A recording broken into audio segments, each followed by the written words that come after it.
Melanjutkan dari cerita sebelumnya. Bab 31. Semua orang berdiri dengan tenang dalam keterkejutan saat erangan kadet yang diamputasi bergema di tempat latihan. Taruna lain tidak percaya apa yang mereka saksikan bahwa mereka meragukan mata dan telinga mereka. Apa yang kamu pikir kamu lakukan? Berhenti membuang-buang waktu. Panggil tim medis. Si kembar Tona mengangkat suara mereka, meskipun sudah terlambat satu langkah. Jin masih berdiri di depan mereka dengan tatapan acuh tak acuh. Jin, kamu keparat, apakah kamu kehilangan akal sehat? Kenapa kamu mengayunkan pedangmu tanpa peringatan? Meskipun si kembar keberatan dengan tindakan Jin, mata mereka gemetar karena cemas. Apakah dia sudah memperhatikan bahwa kita meminjam antek-antek kakak perempuan kita? Tapi bagaimana dia bisa menunjukkan dengan tepat dan memotong lengan seseorang? Semua yang bisa dipikirkan si kembar saat ini sedang menghadapi masalah ini, apapun yang terjadi. Jika tidak, mereka harus menangani dua bencana. Pertama, mereka telah membiarkan salah satu antek kakak perempuan mereka terluka pada hari pertama mereka. Pada tingkat ini, saudara perempuan mereka akan menegur mereka sampai mati. Kedua, jika mereka tidak segera membalas dendam kepada kadet dan bertindak melawan Jin, martabat mereka akan mencapai titik terendah. Berita bahwa si kembar Tona telah dipermalukan oleh adik bungsu mereka di depan semua taruna perantara lainnya akan langsung menyebar di dalam klan. Menggigil mengalir di tulang belakang mereka saat mereka menatap mata Jin yang tenang, tetapi mereka tidak bisa membiarkan diri mereka mundur ketakutan. Bagaimana mereka menjelaskan diri mereka kepada saudara perempuan mereka? Kami sangat menyesal. Kami takut pada yang termuda meskipun kami memiliki antek-antek Anda bersama kami, seolah-olah mereka bisa mengatakan sesuatu seperti itu. Pada akhirnya, si kembar Tona menghunus pedang mereka secara bersamaan. Aku akan membunuhmu. Itu dia. Berhentilah mencoba merangkak naik peringkat. Jin benar-benar mengabaikan si kembar Tona dan menoleh ke kadet yang memegang lengannya yang berdarah. Kadet itu mengangkat kepalanya dan menatap Jin. Siapa namamu? Kajin Romelo. Apakah kamu tahu mengapa aku memotong lenganmu? Aku tidak. Mengapa kamu melakukan hal seperti itu? Hei, Jin. Apakah Anda mengabaikan kami? Lepaskan senjatamu lagi, bajingan. Sudah saatnya kita membawa konflik ini. Jin sedikit memiringkan kepalanya untuk melakukan kontak mata dengan si kembar. Aku sedang berbicara dengan Kajin sekarang. Apa itu? Tolong diam. Jika Anda ingin bertarung dengan saya akan memanjakan diri di kemudian hari. Beraninya kau, setelah menyerang kadet kita, kadetmu. Haitona hampir secara naluriah menutup mulutnya sendiri dengan tangannya. Apakah orang ini bagian dari klik Anda? Saya hanya menebasnya saat dia mengarahkan niat membunuh ke arah saya. Keheningan turun ke tempat latihan sekali lagi. Si kembar Tona hanya bisa menatap heran dengan mulut dan mata terbuka lebar. Mereka berencana menghadapi Jin, tetapi terjebak dalam langkahnya. Dengan pertukaran tadi, Kajin Romelo didirikan sebagai bagian dari faksi kembar Tona.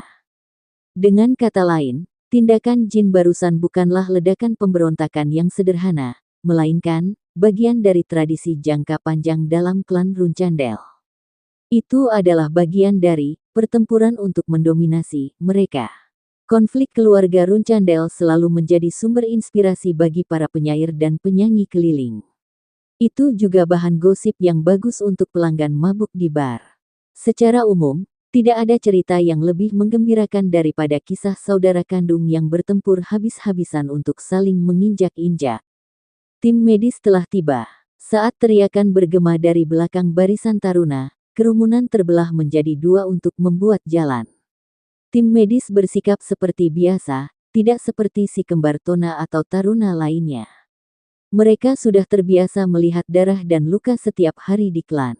Karena gerakan alami tim medis saat mereka menetap di sekitar Kajin, si kembar juga harus menyingkir. Meskipun mereka adalah Runcandels berdarah murni, mereka tetap tidak dapat mengganggu operasi medis darurat. Dengarkan baik-baik, Kajin. Itu juga berlaku untuk semua taruna di sini. Jin tiba-tiba berteriak sambil mengangkat kepalanya. Saya Jin Runcandel. Mulai sekarang, saya tidak keberatan jika ada di antara Anda yang berperilaku seperti yang baru saja saya lakukan terhadap Kajin. Kau bisa menyerangku secara mengejutkan dengan pedangmu, atau menyerangku dari belakang saat aku lengah. Para taruna yang tercengang menatap Jin dengan mulut ternganga. Tapi ingat ini, jika saya merasakan ada orang yang mengarahkan niat membunuh sekecil apapun ke arah saya tidak akan ragu untuk menebas Anda juga. Sama seperti yang saya lakukan beberapa saat yang lalu. Setelah mengatakan apa yang harus dia katakan, Jin dengan santai kembali ke posisi semula. Para taruna di daerah itu hanya bisa menelan ludah saat Jin melewati mereka. Dia telah menyebabkan kekacauan seperti itu, bahkan ketika Z Runcandel mengawasinya dengan mata terbelalak dari panggung. Namun, Jin bahkan tidak repot-repot meminta maaf kepada Z. Bocah itu tahu bahwa, menurut Z yang dia kenal, pamannya akan memujinya alih-alih menghukumnya. Dia mencintai konflik keluarga dan orang-orang berani lebih dari siapapun di klan ini. Lebih dari ayah, sebenarnya. Tim medis meninggalkan tempat latihan dengan Kajin di atas tandu. Semua taruna menyaksikan dengan tidak sabar untuk melihat bagaimana Z akan menghukum Jin. Mereka semua berharap bocah itu dicela oleh instruktur.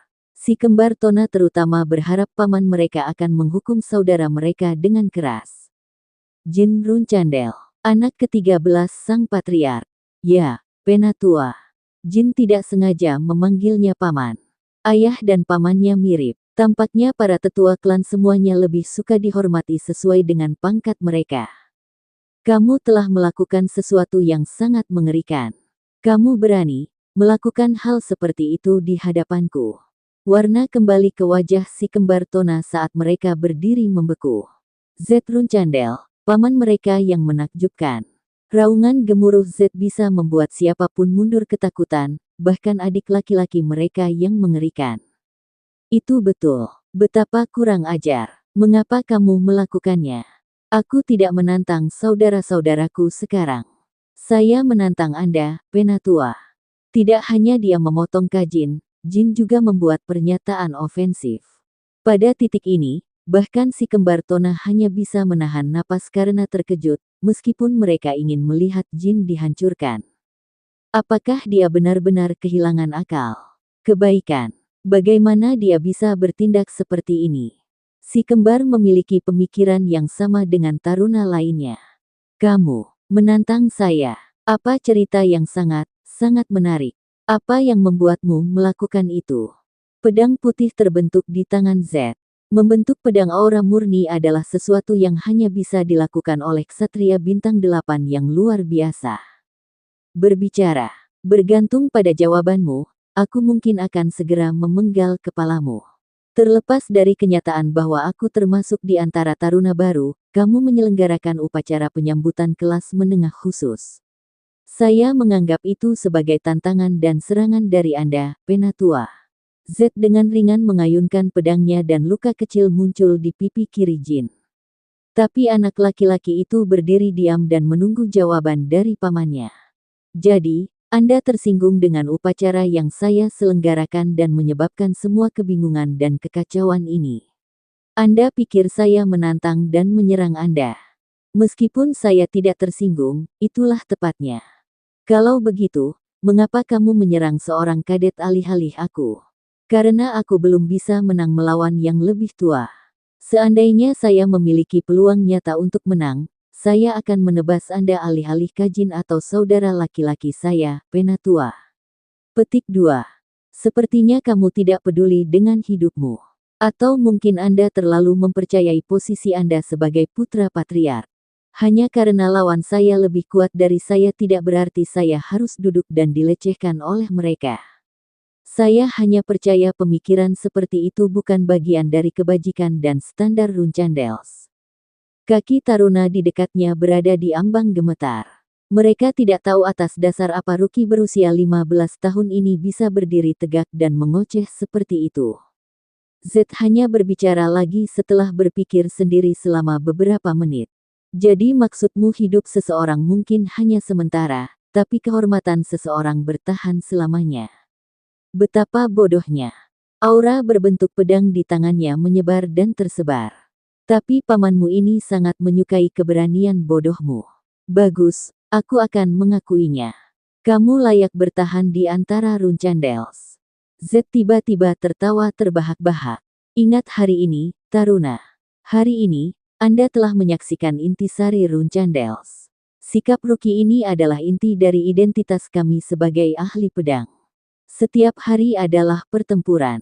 Anda diberhentikan. Daytona dan Haytona akan tetap tinggal. Sisanya dari Anda dapat kembali. Latihan dimulai besok. Para taruna mulai keluar dari tempat latihan dengan tertib. Si kembar Tona merasa seperti darah mereka terkuras dari tubuh mereka. Saat Jin melewati mereka, dia berbicara. Sebagai adik laki-lakimu, aku ingin memberimu beberapa saran. Si kembar menoleh untuk menghadapinya dengan ekspresi kosong. Selalu pikirkan masa depan. Kamu mungkin lebih takut pada kakak kita daripada aku sekarang, tapi itu bisa berubah nanti.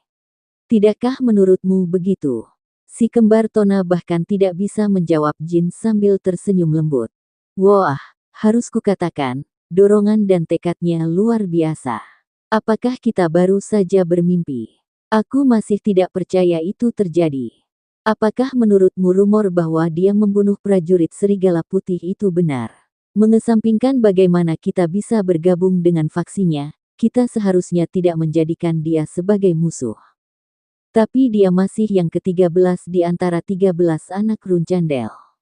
Kami tidak ingin merusak seluruh hidup kami dengan bergabung dengan faksi yang salah. Runcandel lainnya semuanya sudah dibedakan. Itu tidak salah. Tapi tetap saja, dia cukup menarik untuk dilihat. Siapa yang akan cukup berani untuk bertindak seperti itu di depan Penatua Z? Dan apakah kamu sudah mendengar? Mereka mengatakan bahwa Tuan Muda Jin suatu hari nanti akan menjadi penerus klan. Sudah menjadi rahasia umum bahwa Patriark tidak puas dengan Tuan Yoshua, jadi mendiamkan. Bagaimana jika seseorang mendengar kita? Anda akan membuat kita semua dalam masalah. Insiden baru-baru ini di kelas pelatihan menengah segera menyebar di antara para taruna. Setiap kadet menengah di asrama membicarakan tentang perilaku Jin hari ini. Sementara itu, Scott, Mesa, Belop, dan kadet lain yang maju bersama Jin tahun ini sudah disebut divisi termuda. Dengan kata lain, mereka adalah objek tatapan tajam dan menekan senior mereka. Para kadet perantara yang baru bergerak dalam kelompok setiap saat, seperti yang diperintahkan Jin kepada mereka. Sejak Tuan Muda Jin memotong lengan Kajin, mereka mungkin akan membalas dendam dalam sehari. Awasi lingkungan Anda setiap saat dan tetap tajam. Mesa, pemimpin tidak resmi kelompok itu, memberi perintah kepada mereka semua. Dan sekitar 1 jam kemudian, sekelompok taruna menengah datang ke ruangan tempat divisi bungsu berkumpul. Anggota divisi termuda bertukar tatapan gugup dan mengambil posisi mereka saat salah satu dari mereka dengan hati-hati membuka pintu. Sama seperti apa yang telah dilakukan Tuan Muda Jin di kelas hari ini, mereka bersiap untuk mengayunkan tinju mereka segera setelah mereka mendeteksi sedikit pun niat membunuh. Namun, taruna menengah yang berdiri di depan pintu memegang rokok, alkohol, dan semua jenis makanan dan makanan ringan. Seolah-olah negara musuh telah mengirim duta besar untuk membangun hubungan persahabatan antara kedua negara. Divisi bungsu kaget, dan mau tidak mau menerima keranjang makanan dengan ekspresi kosong. Sebenarnya, setelah mengalami upacara penyambutan hari ini, para pemula sangat gugup tentang kekacauan dan kekerasan yang akan terjadi di asrama mereka. Mereka tidak takut dipukuli oleh senior mereka. Bahkan, mereka tidak peduli tentang diri mereka sendiri. Sebaliknya, mereka khawatir jika mereka dipukuli oleh senior mereka setiap hari, itu akan menodai martabat dan reputasi Tuan Muda Jin.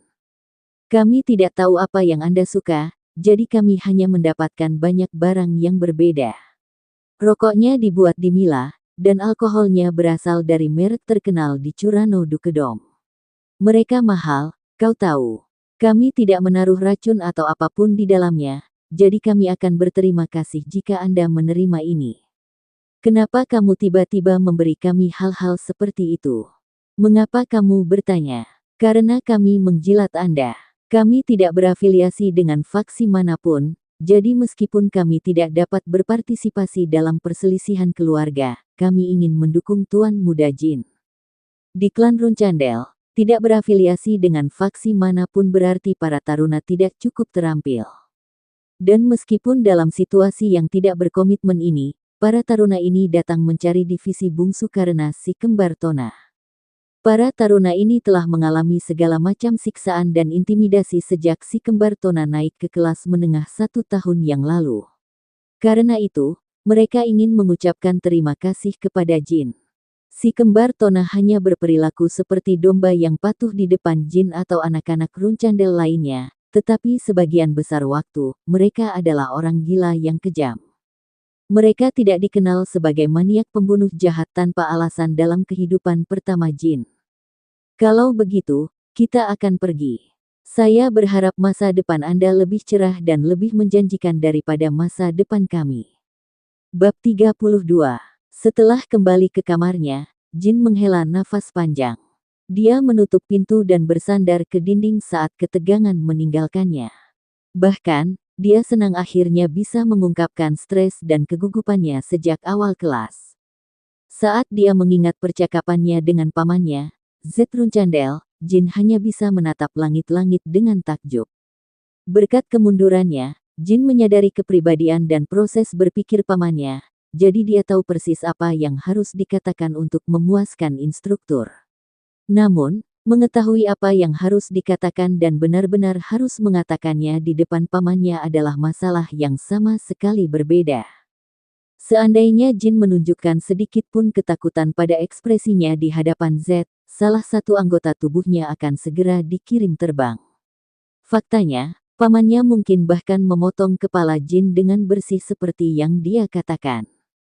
Namun, Jin telah berhasil menyelesaikan situasi. Dia telah menanamkan citra dirinya yang kuat dan kuat di dalam pikiran Z dan para taruna lainnya.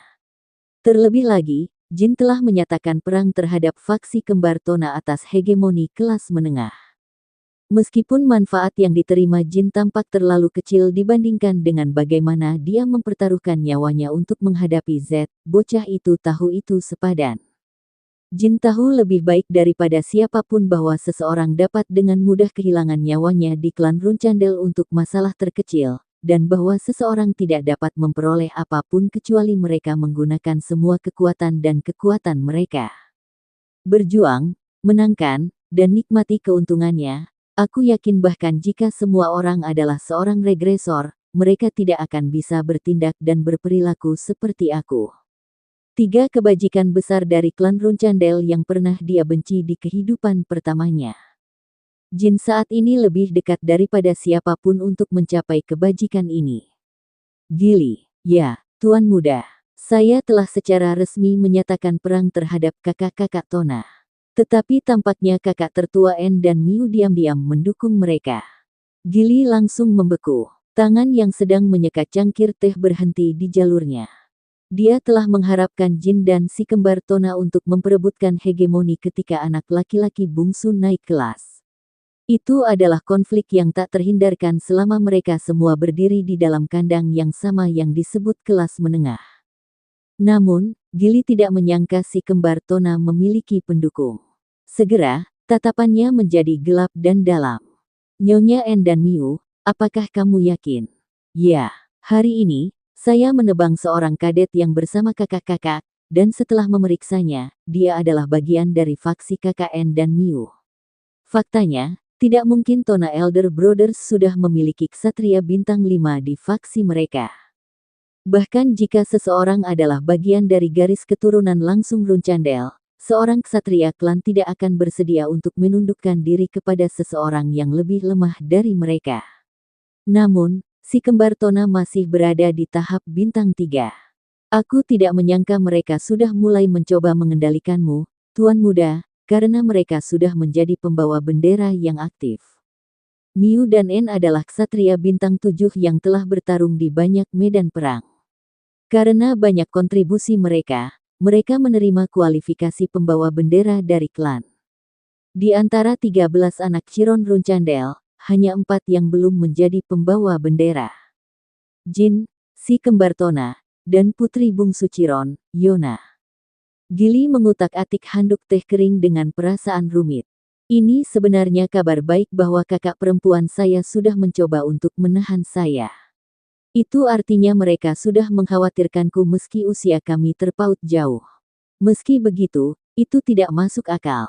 Anda baru berusia 15 tahun, Tuan Muda. Dan itu adalah aturan tidak tertulis bahwa pembawa bendera hanya boleh bertarung di antara mereka sendiri dan tidak terlibat dengan saudara bungsu mereka. Gili meledak marah. Tidak apa-apa. Saya hanya perlu mengubah banyak hal sehingga kakak perempuan saya tidak hanya merasa khawatir dengan saya, tetapi juga takut kepada saya. Kucing berjemur yang berbaring di samping jendela tiba-tiba berbalik dan berubah menjadi manusia. Apa yang sedang terjadi? Apa yang kamu bicarakan? Biarkan aku di dalamnya juga. Gili menjelaskan situasinya secara sederhana kepada Murakan, yang kemudian menghela napas dalam-dalam. Sayang sekali saya belum bisa mengungkapkan identitas saya. Aku bisa dengan mudah menghajar 2 ksatria bintang 7 dengan jentikan jari. Mengapa saudara-saudaramu terobsesi menginjak-injakmu meskipun kamu satu-satunya harapan klan untuk mengalahkan Zivels di masa depan? Satu-satunya harapan klan untuk mengalahkan Zivels di masa depan. Kata-kata Murakan akurat. Jika Jin menguasai kekuatan Solderet dan tinggal di dalam klan, Runcandels bisa menginjak-injak Zivels dan mengambil alih dunia di masa depan. Saat ini, Zivels berada di atas angin. Jika Runcandels dan Zivels memulai perang habis-habisan hari ini, klan penyihir akan keluar sebagai pemenang pada akhirnya. Tapi klan Zivels belum menyatakan perang terhadap Runcandels karena 2 alasan. Konflik akan menyebabkan kerusakan yang tidak dapat diperbaiki pada Zivels, dan keberadaan Chiron Runcandel. Namun, ada satu detail kecil yang sangat kecil, tetapi sangat penting, yang tidak disadari oleh Zivels. Dewa yang sangat mereka dambakan, Solderet, saat ini dikontrak oleh Jin. Apakah saudara-saudaramu bertingkah seperti ini karena mereka tidak tahu bahwa kamu adalah kontraktor Solderet? Tidak, mereka hanya mencoba menahan siapapun yang menunjukkan potensi. Bahkan, jika mereka tahu saya adalah kontraktor Solderet, mereka akan 10 kali lebih termotivasi untuk menginjak-injak saya. Itu akan menjadi keajaiban jika saya bertahan sampai usia 15 tahun. Meski begitu, klan ini masih kacau seperti 1000 tahun yang lalu. Bahkan, hal-hal mungkin sudah lebih baik saat itu. Patriark pertama Anda kasar dan kurang ajar, tetapi dia masih memiliki belas kasih dan hati. Petik 2. Lalu apa yang kamu rencanakan mulai sekarang, Tuan Muda? Saya tidak punya alasan untuk ragu. Saya sudah memberikan pukulan berat kepada saudara perempuan saya. Saya tidak hanya menebas bawahan kelas menengah terkuat mereka pada hari pertama saya juga mengalihkan afiliasi resminya ke faksi Tona alih-alih saudara perempuan saya. Jin menjelaskan insiden di tempat latihan kepada 2 lainnya secara rinci. Secara resmi, Kajin bukan anggota faksi En dan Miu lagi, karena si kembar Tona memanggilnya kadet kami. Saya yakin kakak laki-laki saya akan dipukuli sampai mati oleh saudara perempuan kami. Mereka pasti akan datang ke tempat latihan besok dengan wajah memar dan bengkak. Akan sulit bagi mereka untuk mencoba menindasku dengan bawahan kelas menengah mereka sekarang. Jika seorang raja memberikan pasukan terkuatnya kepada seorang jenderal dan jenderal itu kembali setelah seluruh pasukannya dihancurkan, raja tidak akan memberi mereka kesempatan kedua. Itulah situasi antara Miu, En, dan si kembar Tona. Dan karena mereka sudah menjadi pembawa bendera, kakak perempuanku tidak bisa secara pribadi datang ke kelas menengah untuk memukuliku sampai mati. Kalau begitu, hanya ada satu metode terakhir yang bisa mereka gunakan untuk mencoba menindasku. Gili terkesiap saat menyadari apa yang Jin bicarakan. Betul sekali. Mereka kemungkinan besar akan memanipulasi misi yang saya terima dengan otoritas mereka sebagai pembawa bendera. Saya yakin mereka akan secara khusus memilih untuk memberi saya misi yang sangat sulit dan dengan sungguh-sungguh menunggu saya mati dalam tugas atau kembali dengan cedera parah. Petik 2. Saya akan mencoba mendiskusikannya dengan pengasuh wanita. Saya tidak bisa membiarkan hal seperti itu terjadi pada Anda, Tuan Muda. Petik 2. Gili yang baik hati dan naif tidak tahu cara berpikir dengan cara yang licik dan licik. Tidak boleh, Gili. Jika mereka mengetahuinya, kakak-kakak penatua akan menuduh saya mencoba menyalahgunakan kekuasaan saya dan akan mengambil tindakan disipliner terhadap saya. Dan pengawasan misi adalah bagian dari yurisdiksi pembawa bendera, jadi jika kami tidak memiliki penjelasan nyata, kami tidak dapat menghentikan mereka untuk memanipulasi jadwal misi saya. Kotoran. Sialan. Maaf, Tuan Muda. Itu muncul secara mendadak. Tidak apa-apa, Strawberry Pie. Murakan menjawab menggantikan Jin. Bocah itu juga tersenyum lembut dan melanjutkan kata-katanya. Tapi ada satu hal yang tidak disadari oleh kakak perempuanku. Sebagian besar misi sulit adalah tugas satu orang, tapi jika aku ditugaskan misi satu orang, aku tidak perlu menahan diri dan menyembunyikan kemampuanku yang sebenarnya, bukan begitu.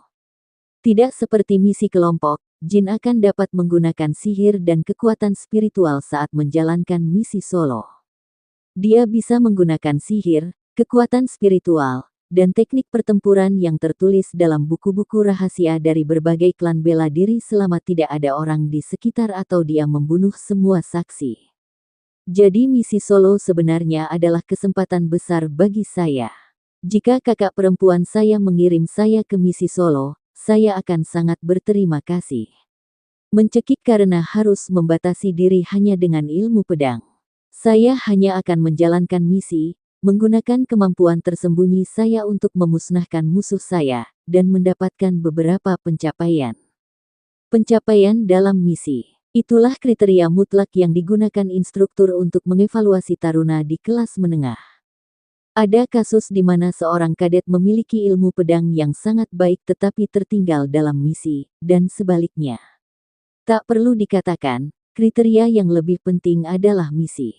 Selain itu, misi solo dengan kesulitan tinggi adalah misi terbaik untuk dilakukan untuk mendapatkan poin terbanyak. Misi solo biasanya terdiri dari pembunuhan dan spionase, jadi itu adalah tugas yang paling berbahaya. Itu rencana yang bagus, Nak. Jika kamu menggunakan semua kemampuan tersembunyimu, kamu seharusnya bisa menyaingi taruna kelas lanjutan yang lebih lemah, Tuan Muda. Murakan dan Gili sangat menyadari kemampuan tempur Jin yang sebenarnya. Karena ilmu pedang Jin berkembang dengan cepat, dia mungkin akan mencapai tahap bintang 4 sebelum dikirim pada misi pertamanya. Dan jika salah satu misi tampaknya terlalu sulit bagimu, aku bisa menemanimu untuk membantu. Bahkan jika itu adalah misi solo, mereka seharusnya mengizinkanmu membawa seekor kucing, bukan? Mereka akan. Tapi aku ingin kau melakukan sesuatu yang lain untukku. Apa itu? Saya akan memberitahumu nanti. Karena kita telah membahas hal-hal yang paling penting, saya harus pergi ke sesi pelatihan Elder Sister Luna sekarang. Berperilakulah saat aku pergi dan jangan menimbulkan masalah. Kelas menengah memulai pelatihannya dengan sungguh-sungguh. Dibandingkan dengan kelas pelatihan pemula, tidak ada perbedaan khusus dalam regimen selain fakta bahwa taruna menggunakan pedang asli dan kesulitannya lebih tinggi. Namun, ketika kelas sore dimulai, Jin dan si kembar Tona dibawa ke area tersembunyi di dalam tempat latihan dan diajari teknik pedang runcandel. Ini adalah hak istimewa yang hanya tersedia untuk mengarahkan keturunan runcandel. Ilmu pedang klan kami, secara sederhana, sangat kuat. Itu destruktif dan tak tergoyahkan. Kepribadian dan kebajikan klan diwujudkan dengan sempurna dalam ilmu pedang kita. Ketiga anak laki-laki yang duduk bersila di lantai itu mengangguk serempak. Wajah si kembar Tona memar dan bengkak seperti yang telah diprediksi Jin. Mereka telah dipukul dan dipukuli oleh saudara perempuan mereka sepanjang malam. Namun, Z bahkan tidak repot-repot bertanya mengapa si kembar berada dalam kondisi yang menyedihkan. Dia tidak peduli. Dia sudah tahu bahwa si kembar Tona tidak memiliki potensi besar sejak sebelum Jin bergabung dengan kelas menengah. Saya tidak pernah berpikir hari akan pernah datang ketika saya merasa kasihan pada si kembar Tona. Namun, mereka menuai apa yang mereka tabur. Mereka adalah maniak pembunuh gila di kehidupan masa lalu Jin dan tumbuh menjadi maniak pembunuh yang sama sekarang. Namun, si kembar diperlakukan sebagai anak-anak jenius yang luar biasa di dunia luar. Namun, mereka gagal di mata Z, dan paman mereka tidak peduli tentang mereka sekarang. Terlebih lagi, si kembar telah dipermalukan oleh adik laki-laki mereka kemarin, jadi Z sangat tidak senang dengan mereka. Namun, bukan berarti Z sama sekali tidak memiliki rasa kasih sayang terhadap mereka. Jangan menghadapi yang termuda sampai kalian berdua cukup kuat. Artinya, jika Anda ingin berumur panjang, anak itu bukanlah seseorang yang bisa kalian tandingi. Kemarin, setelah memberitahu si kembar untuk tetap tinggal setelah kelas, Z memperingatkan kakak laki-laki Jin seperti itu. Kalian bertiga pasti sudah sadar, tapi ilmu pedang klan kita tidak memiliki satu gaya atau bentuk. Meskipun kami memiliki teknik rahasia dan gerakan pembunuhan yang menentukan, itu hanya diajarkan setelah Anda menjadi pembawa bendera. Ilmu pedang yang diajarkan kepada keturunan Runcandel langsung adalah gaya ilmu pedang tanpa bentuk. Berbeda dengan gaya yang diajarkan kepada taruna. Tidak ada pola, tidak ada gerak kaki, dan tidak ada bentuk atau wujud nyata. Ini adalah perbedaan terbesar antara klan Runcandel dan klan bela diri lainnya. Apakah kamu tahu mengapa ilmu pedang klan kita tidak berbentuk? Itu karena kemampuan fisik khusus dan kemampuan sensorik yang dimiliki oleh garis keturunan Runcandel. Benar, garis keturunan Runcandel memiliki tubuh yang diberkati. Kami memiliki kemampuan sensorik khusus terhadap tubuh kami sendiri dan pedang yang tidak dapat dipahami oleh manusia biasa. Tidak ada yang lain. Tidak satu orang pun dari ribuan atau puluhan ribu. Waktu di mana berkah garis keturunan mekar dan efek keseluruhan pada bakat seseorang berbeda untuk setiap individu. Namun, berkah itu memang mekar di setiap Runcandel sejak 1000 tahun yang lalu. Tidak ada yang dibebaskan dari itu. Namun, afinitas garis keturunan dengan sihir sangat rendah. Jin adalah pengecualian yang sangat langka untuk aturan di antara Runcandels. Z melanjutkan kata-katanya dan menyelesaikan penjelasannya. Jadi, apa yang akan saya ajarkan kepada kalian bertiga sangat sederhana dan tidak canggih. Bangun. Bab 33. Z menunjuk ke sebelah ketiga anak itu. Di sana ada bola logam bundar yang ditumpuk seperti gunung, dan beberapa meja berdiri di samping tumpukan itu. Bawa meja dan bola baja itu ke sini. Berapa banyak dari mereka yang harus kita pindahkan? Z menyeringai jahat pada pertanyaan Haitona. 4 meja, dan sebanyak mungkin bola baja. Ketiga anak laki-laki itu mulai memindahkan meja dan bola ke tengah area tersembunyi. Bola baja lebih berat dari rata-rata orang. Terlebih lagi, ketika mereka mengambil satu, mereka merasakan sesuatu yang padat bergerak di dalam. Saat dia memindahkan bola baja, Jin memindai ingatannya, dan memastikan bahwa dia belum pernah melihat benda-benda ini di kehidupan masa lalunya. Namun, dia tidak terkejut tentang itu. Dari apa yang telah dia simpulkan, bola baja ini digunakan untuk mengajari keturunan Runcandel langsung ilmu pedang klan.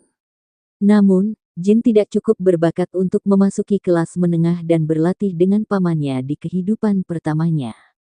Setiap kali mereka menjatuhkan bola ke lantai, itu meninggalkan penyok di tanah yang keras. Z hanya menyuruh mereka berhenti setelah ketiga anak laki-laki itu memindahkan sekitar 50 bola baja itu. Apakah kamu tahu bola apa ini? Dia bertanya sambil meletakkan salah satu dari mereka di atas meja. Bola itu sekarang duduk sedikit di bawah ketinggian pinggang Z. Bola baja ini disebut clear stone, karena Anda dapat mendengar gema yang jelas bergema saat Anda memukulnya. Si kembar Tona memiringkan kepala mereka dengan bingung. Mereka tidak mengerti mengapa mereka membutuhkan batu-batu ini untuk melatih ilmu pedang mereka.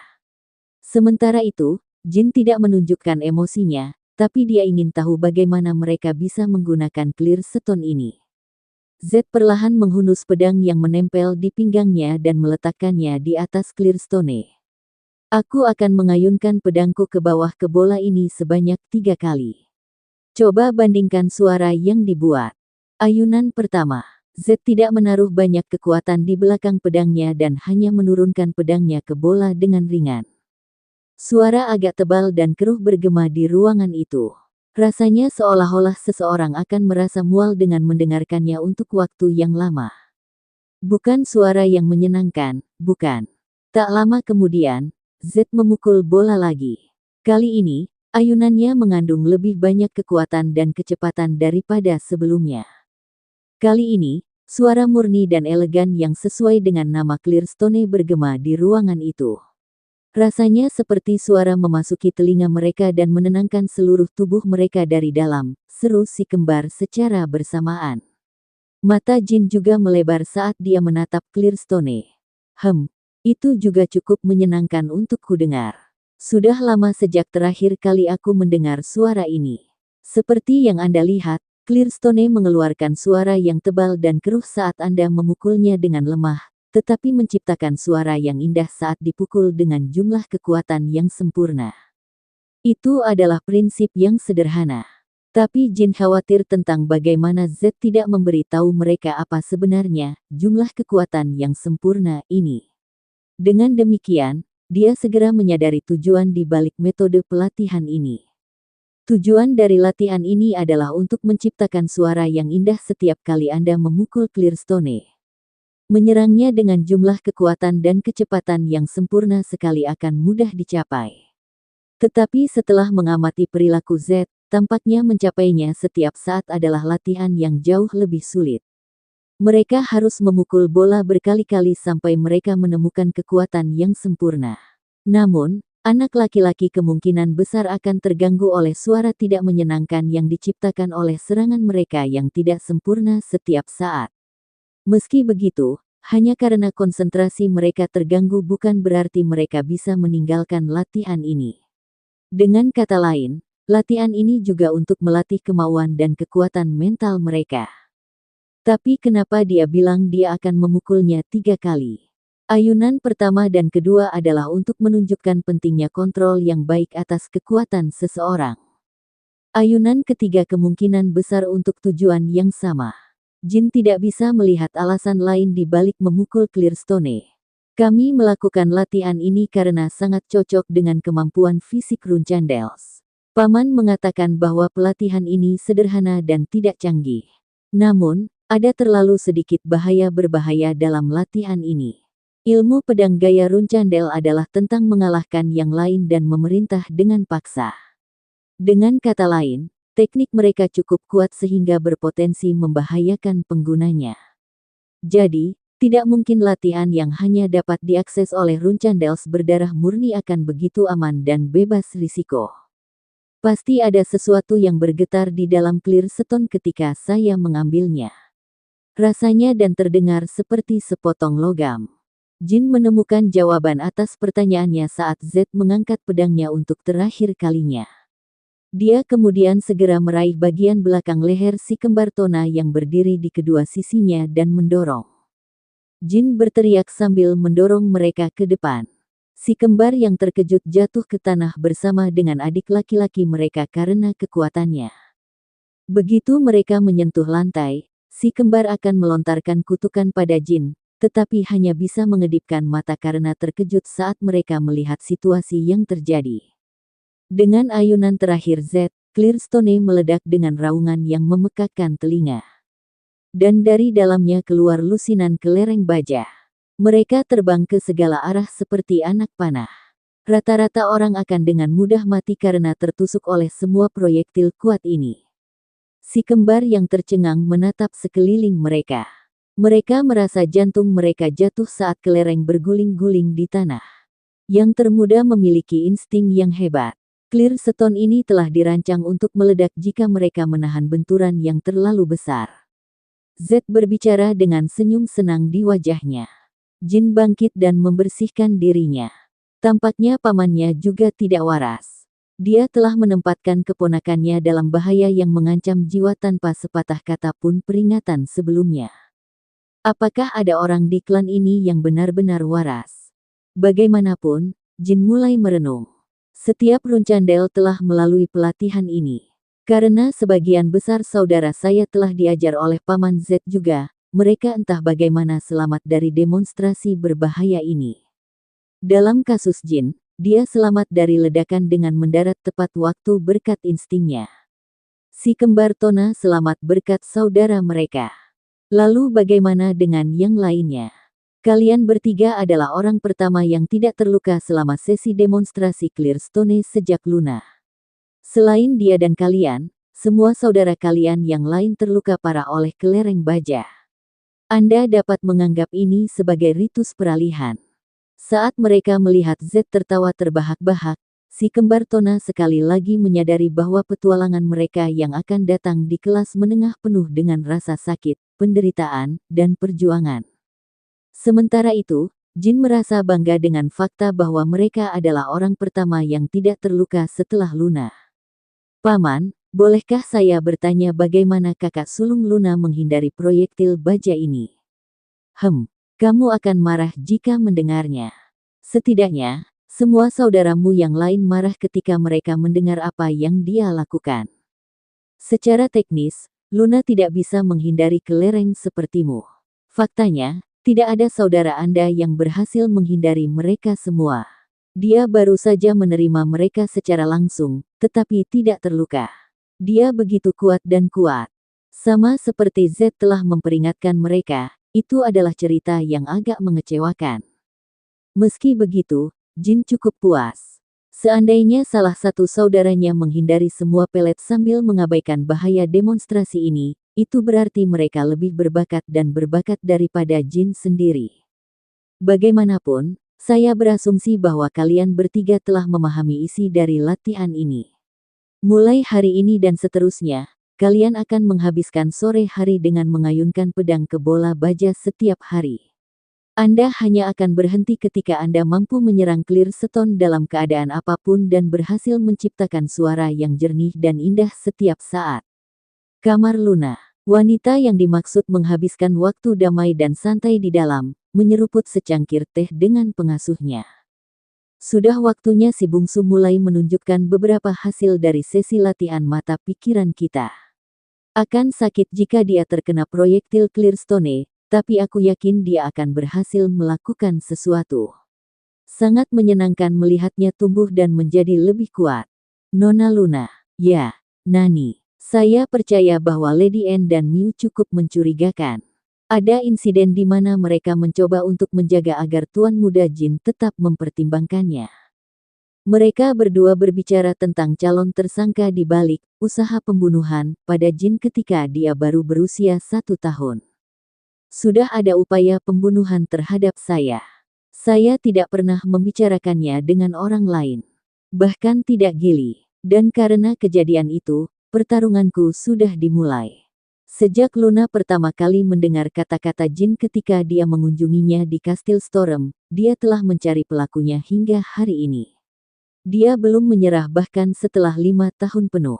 Itu karena dia sangat peduli dengan adik bungsunya, tapi itu bukan satu-satunya alasan.